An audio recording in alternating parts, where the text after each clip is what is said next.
अस्सलाम वालेकुम। मैं यास्मीन ख़ान हूँ और आज 12 जनवरी 2025 है, तो आज का वीलॉग शुरू करते हैं। और मामूल के मुताबिक थोड़ी सी इंटरनेशनल न्यूज़ आपको बताती हूँ, फिर आगे चलेंगे। तो इसमें यह है कि डोनाल्ड ट्रम्प, जो कि आपको मालूम है कि नए प्रेसिडेंट ऑफिशियली 20 जनवरी को ले रहे हैं और आ रहे हैं। तो उससे पहले ही उन्होंने अपनी एडमिनिस्ट्रेशन को कह दिया है कि कुछ ऑर्डर्स दिए हैं कि जो लोग इलीगल हैं और जिन्होंने गलत पेपर्स जमा करवाए हुए हैं, जिन्होंने कुछ नए पेपर मैरिजेस की हुई हैं और या दूसरे तरीक़ों से शिप से या इधर उधर तरीक़ों से आए हुए हैं या बॉर्डर क्रॉस करके आए हुए हैं डिफरेंट वेज से, तो उसके लिए ट्रम्प ने 100 ऑर्डर एग्जेक्टिव ऑर्डर दिए, 100 एग्जेक्टिव ऑर्डर्स दे दिए हैं इस मंजूरी के लिए कि इनकी इन्वेस्टिगेशन की जाए और इनको मुल्क से निकाला जाए, यानी कि अमेरिका से। तो इस सिलसिले में खैर है, तो ये काफ़ी लोगों के लिए, बेचारों के लिए परेशानी तो बनेगी। हर बंदा अपनी रोज़ी के लिए आया हुआ है। तो थोड़ा सा मैं ये बता दूं कि अगर कोई अपने लिए कुछ बेहतर तरीका कर सकता है या उसको मालूम है कि उसने कोई फेक डॉक्यूमेंट्स दिए हैं या गलत तरीके से कहीं रह रहा है या कुछ और शो किया हुआ, तो अपने कागजात, अपने डॉक्यूमेंट्स ठीक कर सकता है। उसके पास अभी टाइम है और अपने लिए जो बेहतर रास्ता है वो इख्तियार कर सकता है। तो ये उसने आते ही पहले दिन 100 एग्जेक्टिव ऑर्डर मंजूरी के लिए दिए हैं मुल्क से निकालने के लिए। तो जो मैं आपको न्यूज़ देती हूँ और आपको इन्फॉर्मेशन देती हूँ, मैं बहुत ज़्यादा उसकी सही छानबीन करके और सही इंफॉर्मेशन लेके स्टडी करके, कई दफ़ा तो मुझे कहीं से उनका पढ़ना पड़ता है बाकायदा बैठकर, तो फिर मैं आपको बताती हूँ ताकि कोई भी चीज़ गलत ना जाए मेरी तरफ से। तो एक तो ये मैंने आपको इन्फॉर्मेशन देनी थी, और दूसरा एक्चुअली इस सिलसिले में मैं थोड़ी सी आपको डिटेल बता दूँ कि जो मैक्सिकन पीपल हैं, वो टेक्सास के साथ मैक्सिको का बॉर्डर लगता है। मैंने देखा भी है, मैं गई भी हूँ उधर। वो बिल्कुल लोग ना वहाँ से क्रॉस करके बड़ी आसानी से टेक्सास में आ जाते हैं, और ज़्यादा मैक्सिकन स्पेनिश लोग हैं जो आए हुए हैं, और उन लोग 4-4, 5-5, 6-6 बच्चे पैदा करते हैं ताकि ज़्यादा से ज़्यादा बेनिफिट्स ले सकें। तो इस तरह के लोग ना टैक्सेस में ज़्यादा भरे हुए हैं और इधर उधर से भी आ जाते हैं, दूसरी कंट्रीज से भी आते हैं। तो वो ट्रम्प इस बात से बहुत अपसेट है। उसने, आपने लास्ट टाइम भी सुना होगा और देखा भी होगा कि वो एक दीवार भी बनवा रहा था वहाँ पर ना, वॉल, ताकि टैक्सेस के और मैक्सिको के दरमियान में और आसानी से आ ना सके। तो जो कि अभी जो बाइडेन की हुकूमत उसके बाद आई है, उसने उस वॉल को रुकवा दिया था, जिस पर बहुत बिलियंस डॉलर भी लग चुके हैं। तो अब वो इनको ना बाहर चाहता है कि मुल्क से बाहर इनको, जिसे कहते हैं कि मुल्क से दर बदर करना, मुल्क से भेज देना। पता नहीं, आई डोंट नो कि उर्दू का सही वर्ड इसमें क्या यूज़ होगा, बल्कि सब ये समझे कि मुल्क से निकालना चाह रहा है जो इलीगल लोग हैं। तो अपने थोड़ी सी ना तैयारी कर लें और देख लें कि आप लोगों को क्या करना चाहिए। मैंने बड़े आसान और उर्दू के लफ्ज़ों में आप लोगों को सारी डिटेल्स समझा दी आप लोगों के बेनिफिट्स के लिए। और दूसरी जी, एक और भी न्यूज़ है इस सिलसिले में। ट्रम्प ने जो रूस के एनर्जी सेक्टर है, एनर्जी सेक्टर समझते होंगे, जो कि वेपन्स वगैरह इस तरह की चीज़ें यूज़ होती हैं, उस सिलसिले में उसने पाबंदियाँ लगाने का कहा है, क्योंकि उसको पता है कि रशिया जो है यूक्रेन के साथ जंग कर रहा है और रूस और अमेरिका के कुछ हालात सही नहीं है, इसलिए वो पाबंदियाँ लगाने जा रहा है। अब तीसरी एक और न्यूज़ मैं आपको देती हूँ इन्फॉर्मेशन के, आप कहेंगे ये किस तरह की चीज़ें हमें बड़ी मुश्किल मुश्किल बता रही है और समझा रही, क्योंकि जब पाकिस्तान की तरफ हम जाते हैं तो वहाँ पर तो बस सारे मुकदमे सारी चीज़ें इमरान खान के खिलाफ। वो ख्वाजा आसिफ ने ये कह दिया, एहसन इकबाल ने ये कह दिया, मरियम सफदर ने ये कह दिया। वो इस तरह की ना आपस में पर्सनल उन चीज़ों को लगे हुए हैं करने। वो ये नहीं देखते कि मुल्क किधर जा रहा है, इसके लिए क्या बेहतर है, इलेक्शन किसने जीता है, किसको होना चाहिए। वहाँ पर इस तरह की कोई चीज़ें नहीं है। लेकिन जब इंटरनेशनली आप देखें तो फिर इस तरह की बड़ी बड़ी चीज़ें होती हैं और इसको थोड़ा सा सोचना समझना चाहिए। ये सब पर इफेक्ट करती हैं, क्योंकि अब पाकिस्तान से, इंडिया से, बांग्लादेश से, इन कंट्रीज से बहुत सारी दुनिया जो है ना वो बाहर कंट्रीज में आ चुकी है, तो वो सब पर इफेक्ट करती है। अच्छा, अब मैं आपको यहीं की एक न्यूज़ देती हूँ कि जो मैं आपको पिछले दिनों से भी थोड़ा सा बताया था, ज़्यादा नहीं, पहले तो मैंने ग्रीनलैंड इन सिलसिले में बताया था। और जो ट्रम्प है वो तीसरा काम ये करना चाह रहा है कनाडा के अलावा, जो पानामा कैनाल है। पनामा कैनाल एक, एक्चुअली पनामा तो कंट्री है लेकिन कैनाल एक नहर है। वो ये चाहता है कि मैं उसका कंट्रोल कंप्लीटली अपने अपने कब्जे में ले लूँ।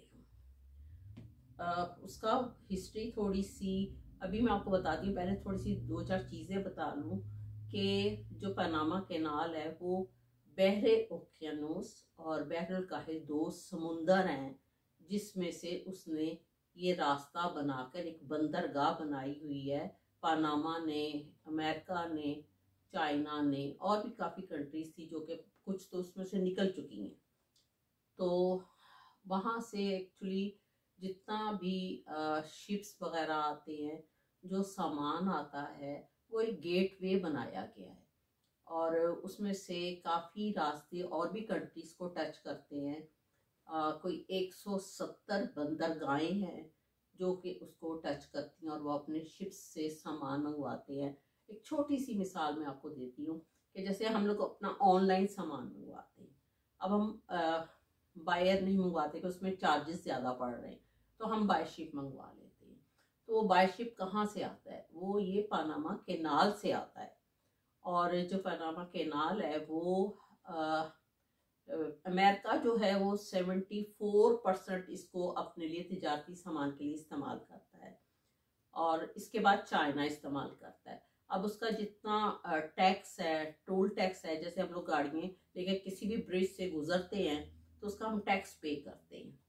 तो जैसे आपके पाकिस्तान में रावी के पुल पर टैक्स लिया जाता है। अब वो कितनी सारी इनकम जो है वो उस कंट्री को या उस सूबे को जाती है। तो इसी तरह इसकी जितनी इनकम है वो भी ये लोग ले रहे थे, क्योंकि पैसा भी इन लोगों ने खर्च किया। और जब उसको बनाया गया तो उसका इसलिए बनाया गया था कि उसका रास्ता जो है वो कम पड़े, कम उसका ईंधन खर्च हो और कम उसका टाइम भी कम लगे।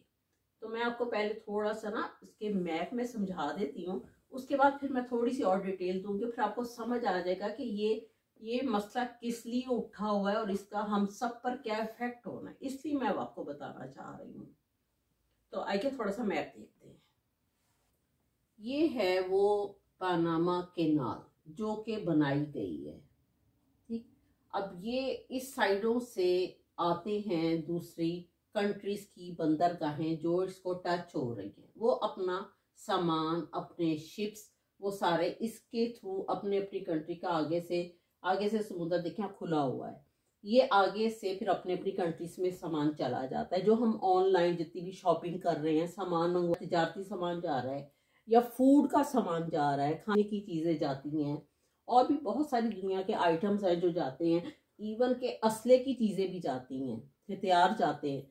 तो ये देखिए, ये आपको नजर आ रहा होगा क्लियर कट, ये है वो बनाया हुआ और इस पर टोल टैक्स भी लगता है और इसके ऊपर से ये लोग जितने फ्रेट चार्जेस हैं वो भी ले रहे हैं और सबके अपने अपने शिप्स जाते हैं। अब इसको बनाया गया था, कंप्लीट हुई है ये 15 अगस्त 1914 में, 14 में। तो अब इसका कंट्रोल जो है वो ये लेना चाह रहा है ताकि ये मेरे कंट्रोल में आ जाए और इसकी सारी जितनी इनकम है वो भी हमारे पास आ जाए। ये है ये देखिए, ये सारा आपको बड़ा क्लियर कट नजर आ रहा होगा और समझ आ गया होगा ये है क्या मसला, जिसकी वजह से एक बहुत बड़ा मसला आइंदा थोड़े दिनों में इसके ओथ लेने के बाद ये बना हुआ है, ये उठने वाला है। और ये हम सब पर कैसे अफेक्ट होगा ये अभी मैं आपको इसको बताती हूँ। ये देखिए ये सारा बनाया गया था, ये कोई 82 माइल्स के ऊपर है और ये 82 माइल्स है, ये देखिए ये चल रहा है। अब ये जितनी कंट्रीज हैं, एक ये बड़ा क्लियर कट नजर आ रहा होगा, और 170 मुल्की बंदरगाहें इससे टच हो रही है। ये शिप आ रहा है, पता नहीं हमारे अमेरिका का आ रहा है कि पाकिस्तान का सामान इसमें आ गया है, पता चले कि जी नवाज शरीफ ने सारे अपने 40 बक्से भिजवा दिए इसमें तो ये मैं अपने पास से कह रही हूँ। तो ये देखिए ये सारा, अब आपको ये समझ आ गया होगा कि ये क्या है। अब मैं आपको थोड़ी सी इसकी डिटेल समझा देती हूँ।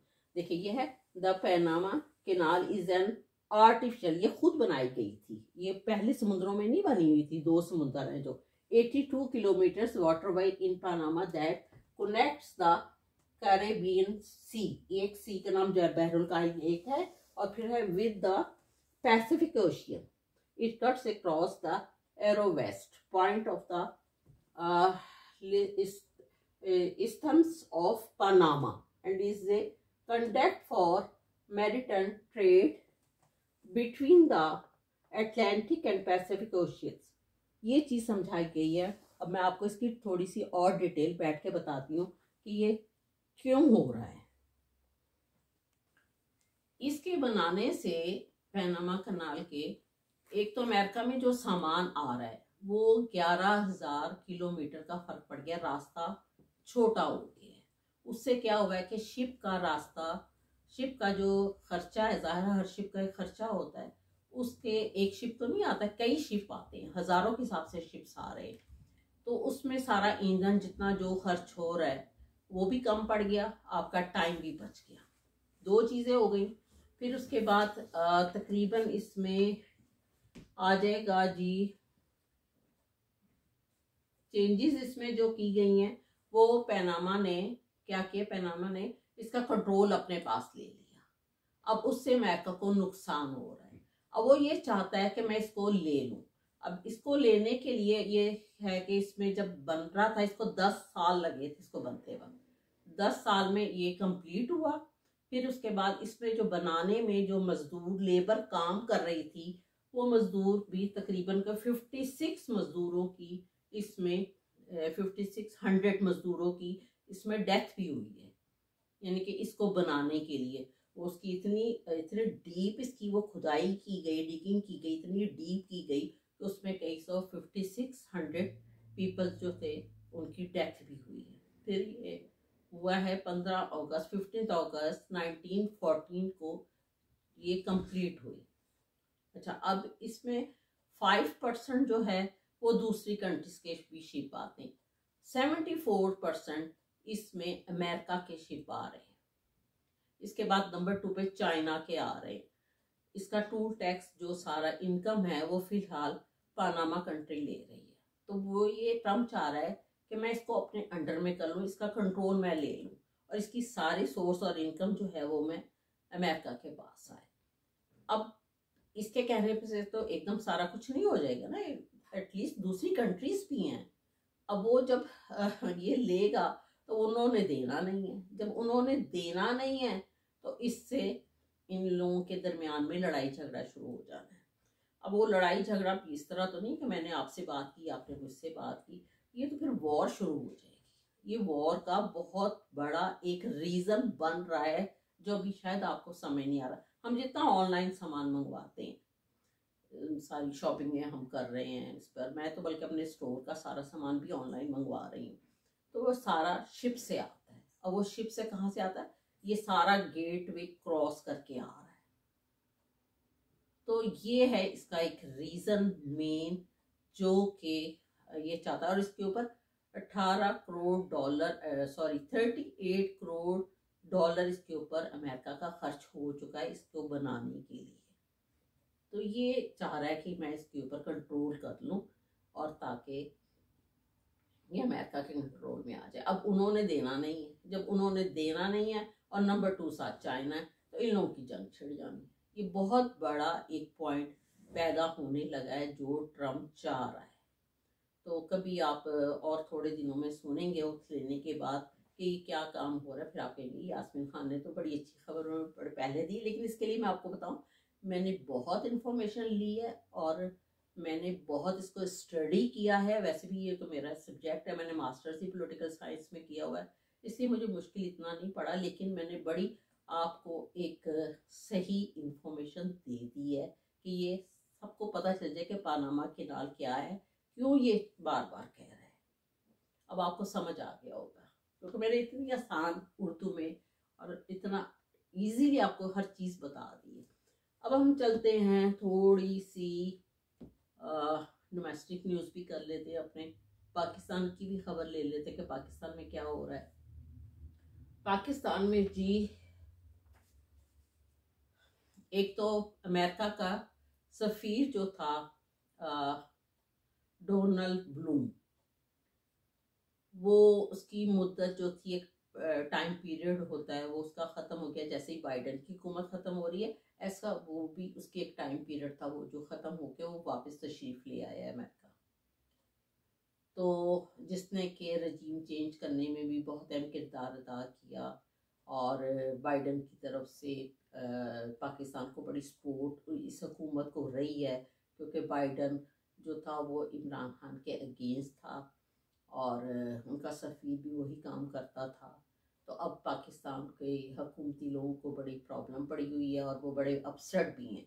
अब उसकी जगह डेफिनेटली नया सफ़ीर तो आएगा, ऑफिशियली तो आता है हर कंट्री में। तो अब देखें कि कौन आता है। वैसे मैं तो कहती हूँ कि को भेज दिया जाए, रिचर्ड ग्रैनल को भेज दिया जाए तो बेहतर है। लेकिन खैर ये तो मेरे अपने व्यूज़ हैं। और दूसरा पता नहीं अब ये लोग किसको लगाते हैं, लेकिन इनको परेशानी पड़ी, बहुत ज़्यादा इनको परेशानी पड़ी हुई है कि अब कौन सा सफ़ीर आएगा। ज़ाहिर है ट्रम्प अपना बंदा भेजेगा और वो ट्रम्प की एडमिनिस्ट्रेशन के मुताबिक काम करेगा। एक तो ये आपको न्यूज़ देनी थी। और दूसरा इमरान खान साहब ने फरमाया है कि मैं अपने सारे केसेस जो हैं वो इंटरनेशनल लॉ होता है, कोई पूरी दुनिया का एक कानून होता है। मैंने भी इसका एक पेपर भी दिया हुआ है अपने मास्टर्स में इंटरनेशनल लॉ का।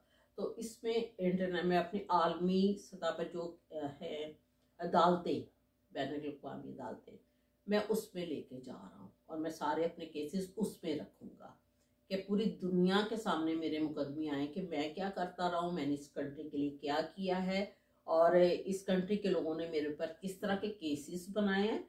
और इसका फिर फैसला एक इंटरनेशनल लॉ के मुताबिक भी होता है, खाली अपनी कंट्री के मुताबिक ही नहीं होता, ये पूरी दुनिया में इस तरह है। तो मैं वहाँ पर अपने केसेस लेके जा रहा हूँ और मेरे ख्याल से इमरान खान सबको लेके जाने चाहिए और हम सबको उसमें हेल्प करनी चाहिए। जो भी उनकी लॉयर की फीसिस जो सारी चीज़ें होंगी, हम सब ओवरसीज़ को मिलके करना चाहिए। तो ज़रूर इसका डिसीजन होना चाहिए। अगर वह हमारी पाकिस्तान की एक्चुअली जो अदालतें हैं, वो कोर्ट तो आप लोगों को पता ही कि सही काम नहीं कर रही, इंसाफ के ऊपर फैसले नहीं कर रहे, हर कोई पैसे लेता है और अपने उसके मुताबिक डिसीजन कर देता है या उन बेनिफिट्स लेता है। तो फिर एंड तो यही नज़र आता है ना कि इंटरनेशनल लॉ में, इंटरनेशनल कोर्ट्स में आया जाए। एक तो आपको मैं कही ये मैं खबर दे दूँ।